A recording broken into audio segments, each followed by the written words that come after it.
Surat Yudas. Yudas pasal 1. Salam dari Yudas, hamba Yesus Kristus dan saudara Yakobus, kepada mereka yang terpanggil, yang dikasihi dalam Allah Bapa, dan yang dipelihara untuk Yesus Kristus. Rahmat, damai sejahtera, dan kasih kiranya melimpahi kamu. Hukuman atas guru-guru palsu. Saudara-saudaraku yang kekasih, sementara aku bersungguh-sungguh berusaha menulis kepada kamu tentang keselamatan kita bersama, aku merasa terdorong untuk menulis ini kepada kamu dan menasihati kamu, supaya kamu tetap berjuang untuk mempertahankan iman yang telah disampaikan kepada orang-orang kudus. Sebab ternyata ada orang tertentu yang telah masuk menyelusup di tengah-tengah kamu, yaitu orang-orang yang telah lama ditentukan untuk dihukum. Mereka adalah orang-orang yang fasik yang menyalahgunakan kasih karunia Allah kita untuk melampiaskan hawa nafsu mereka dan yang menyangkal satu-satunya penguasa dan Tuhan kita, Yesus Kristus. Tetapi, sekalipun kamu telah mengetahui semuanya itu dan tidak meragukannya lagi, aku ingin mengingatkan kamu bahwa memang Tuhan menyelamatkan umatnya dari tanah Mesir, namun sekali lagi membinasakan mereka yang tidak percaya.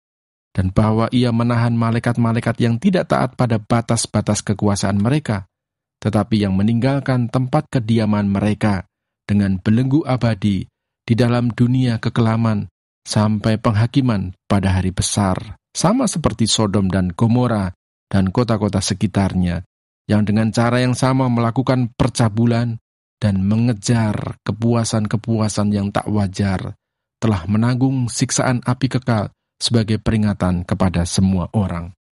Namun demikian orang-orang yang bermimpi-mimpian ini juga mencemarkan tubuh mereka dan menghina kekuasaan Allah serta menghujat semua yang mulia di surga.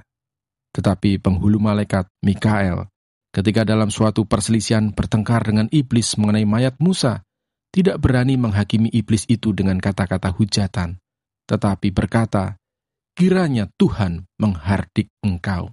Akan tetapi, mereka menghujat segala sesuatu yang tidak mereka ketahui, dan justru apa yang mereka ketahui dengan nalurinya seperti binatang yang tidak berakal, itulah yang mengakibatkan kebinasaan mereka.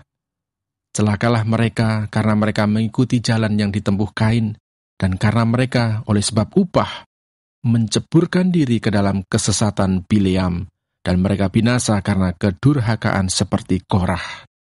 Mereka inilah noda dalam perjamuan kasih-Mu, di mana mereka tidak malu-malu melahap dan hanya mementingkan dirinya sendiri. Mereka bagaikan awan yang tak berair, yang berlalu ditiup angin. Mereka bagaikan pohon-pohon yang dalam musim gugur tidak menghasilkan buah. Pohon-pohon yang terbantun dengan akar-akarnya dan yang mati sama sekali. Mereka bagaikan ombak laut yang ganas, yang membuihkan keaiban mereka sendiri. Mereka bagaikan binatang-binatang yang baginya telah tersedia tempat di dunia kekelaman untuk selama-lamanya. Juga tentang mereka, Henoh, keturunan ketujuh dari Adam, telah bernubuat, katanya, "Sesungguhnya Tuhan datang dengan beribu-ribu orang kudusnya, hendak menghakimi semua orang, dan menjatuhkan hukuman atas orang-orang fasik, karena semua perbuatan fasik yang mereka lakukan, dan karena semua kata-kata nista yang diucapkan orang-orang berdosa yang fasik itu terhadap Tuhan.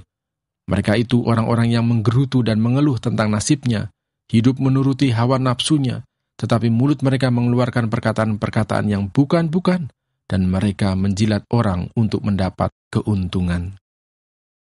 Nasihat-nasihat untuk meneguhkan iman. Tetapi kamu, saudara-saudaraku yang kekasih, ingatlah akan apa yang dahulu telah dikatakan kepada kamu oleh rasul-rasul Tuhan kita Yesus Kristus. Sebab mereka telah mengatakan kepada kamu, menjelang akhir zaman akan tampil pengejek-pengejek yang akan hidup menuruti hawa nafsu kefasikan mereka.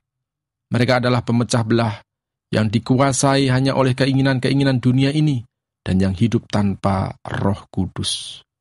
Akan tetapi kamu, saudara-saudaraku yang kekasih, bangunlah dirimu sendiri di atas dasar imanmu yang paling suci, dan berdoalah dalam Roh Kudus. Peliharalah dirimu demikian dalam kasih Allah, sambil menantikan rahmat Tuhan kita, Yesus Kristus, untuk hidup yang kekal. Tunjukkanlah belas kasihan kepada mereka yang ragu-ragu, Selamatkanlah mereka dengan jalan merampas mereka dari api. Tetapi tunjukkanlah belas kasihan yang disertai ketakutan kepada orang-orang lain juga, dan bencilah pakaian mereka yang dicemarkan oleh keinginan-keinginan dosa. Penutup. Bagi Dia yang berkuasa menjaga supaya jangan kamu tersandung dan yang membawa kamu dengan tak bernoda dan penuh kegembiraan di hadapan kemuliaannya, Allah yang esa, Juru Selamat kita oleh Yesus Kristus, Tuhan kita. Bagi Dia adalah kemuliaan, kebesaran, kekuatan, dan kuasa sebelum segala abad dan sekarang dan sampai selama-lamanya. Amin.